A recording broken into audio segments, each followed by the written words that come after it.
Hi, I'm Keith and welcome to my art studio. As we all know, birds are the descendants of theropod dinosaurs. This monster right here is the ancestor that I created. You can see right here that he's like a rooster. He has a little waddle right here. The original picture here I took offline was a 3D model print image. It was super basic, didn't have much, but just the outline of the monster dinosaur. So I used that. I took the teeth out. I also had an image of a rhinoceros and an alligator. I wanted to combine this all into three. Because if you know anything about my art, I change things up and I'm very creative and I make new things. So I put the rhino horn on him. Actually two.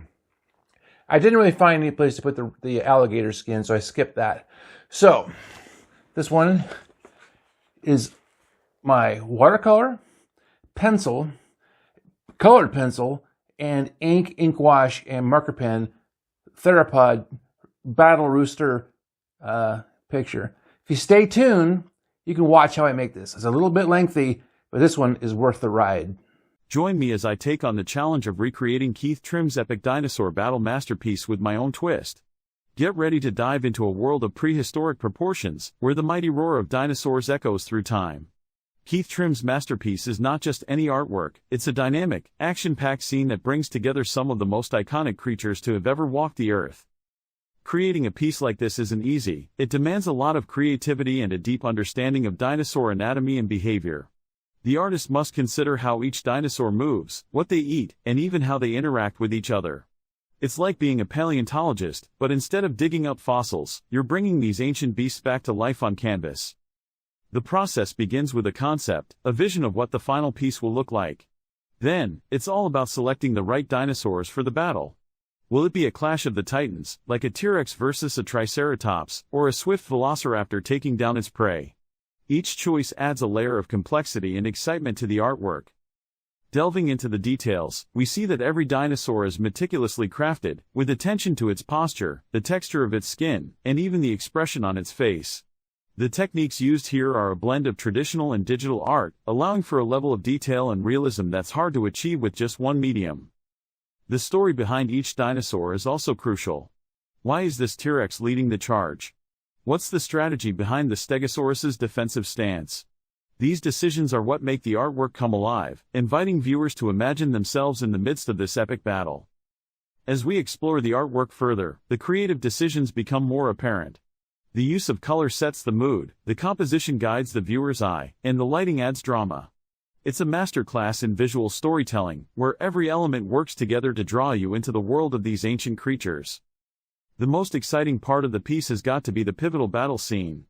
Imagine a towering Spinosaurus, its massive sail-like structure on its back catching the light, facing off against a pack of swift, intelligent giganotosaurs. The tension is palpable, the energy electric. What's truly surprising is the way the artist has balanced action and emotion. Each dinosaur, no matter how big or small, seems to have its own personality.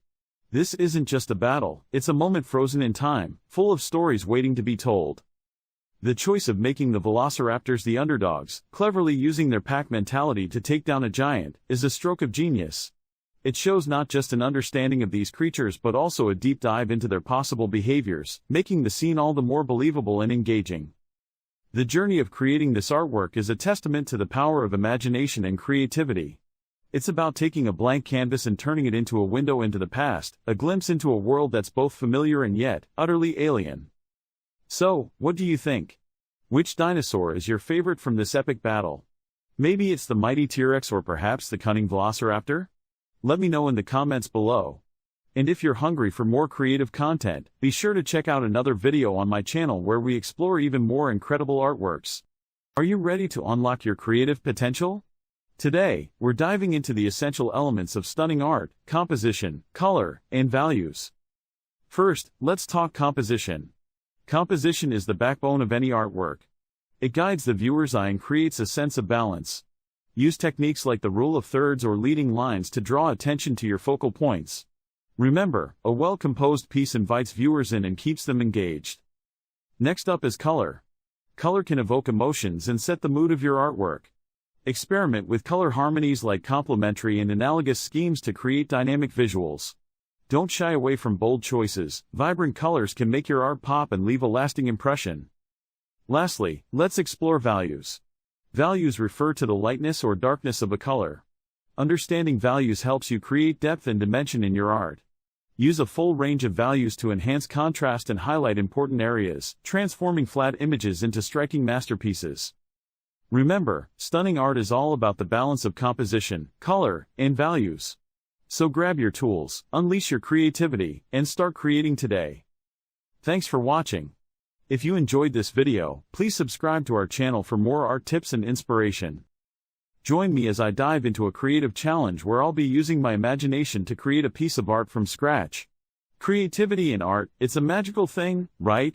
It's what sets artists apart, allowing them to bring their unique vision to life. At the heart of creativity lies imagination, the ability to see beyond the ordinary and craft something extraordinary. Artists often struggle with tapping into their creative potential. Self-doubt creeps in, making them question their abilities. They might feel stuck, like they're staring at a blank canvas with no idea where to start. This frustration can be overwhelming, leading to a creative block that's hard to overcome. Many artists have been there, feeling like they're running out of ideas or that their inspiration has dried up. To get out of this rut, artists need to reignite their creative spark. One way to do this is through brainstorming. Just letting ideas flow without judgment can lead to some amazing breakthroughs. Another technique is free writing, writing down thoughts, feelings, and ideas without stopping to think. This helps loosen up the mind and can lead to some unexpected connections. Experimenting with different mediums is also a great way to spark creativity. Sometimes, changing your tools or techniques can help you see things from a fresh perspective. The fear of failure often holds artists back. We're afraid that our ideas won't be good enough or that we'll look silly trying something new. But the truth is, failure is a crucial part of the creative process. Every mistake, every misstep, brings us closer to our goal. It's through these failures that we learn and grow. So, I want to share a powerful insight with you. Your imagination is a muscle that needs to be exercised. The more you use it, the stronger it gets. And the best part is, there's no right or wrong way to imagine. It's all about letting your mind wander and seeing where it takes you. In summary, imagination plays a critical role in enhancing creativity in art. By understanding the challenges that can stifle our creativity and using techniques like brainstorming, free writing, and experimenting with different mediums, artists can unlock their full potential. Remember, creativity is a journey, not a destination. It's about embracing the process and enjoying the ride. If you've ever struggled with tapping into your creativity, I'd love to hear about it in the comments. Share your experiences and let's chat. And if you're looking for more tips on how to boost your creativity, check out my video on overcoming artist block. It's linked down below. Thanks for watching, and I'll see you in the next video. If you're still with me at this 8-minute point, you can see that I've filled in the color and put my highlights on, and I'm going to go back and put on some more contrast.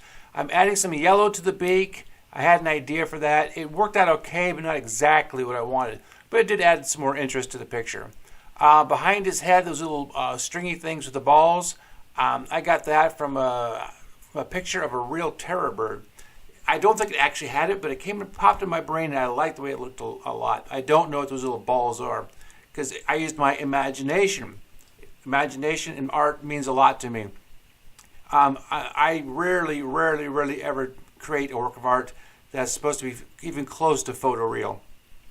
On the underside of those little black balls, I'm using my blue pen. On the top, the white pencil, to create undershadow and highlights on top. It's a super easy way. If you use the India ink, make your blacks, then the colored pencil actually draws fairly well on the black. So I like the way that looks. And I come in with my white pencil and just more highlights. I come in with my marker pens, add more cross-hatching. I thicken up some lines to really make them stand out. I mean, composition does mean a lot. Right now I'm putting the wattle on my little battle rooster. Because I was looking at that picture, in between edits I'll set it up on the couch and look at it. I go, this thing looks like a turkey or something. And I thought maybe it's a rooster, because it has a beak and it just needs a wattle to turn it into a battle rooster. I love the way this turned out. There was a point about halfway through I actually was very disappointed with it, and I thought it wasn't going to turn out at all. But I managed to come in with the pens and salvage it. I kind of lost some of my colored pencil, but I do want to thank you for being here. This is a long video. We're almost at 10 minutes now. But if you could like and subscribe, I would appreciate it, and thank you for being here.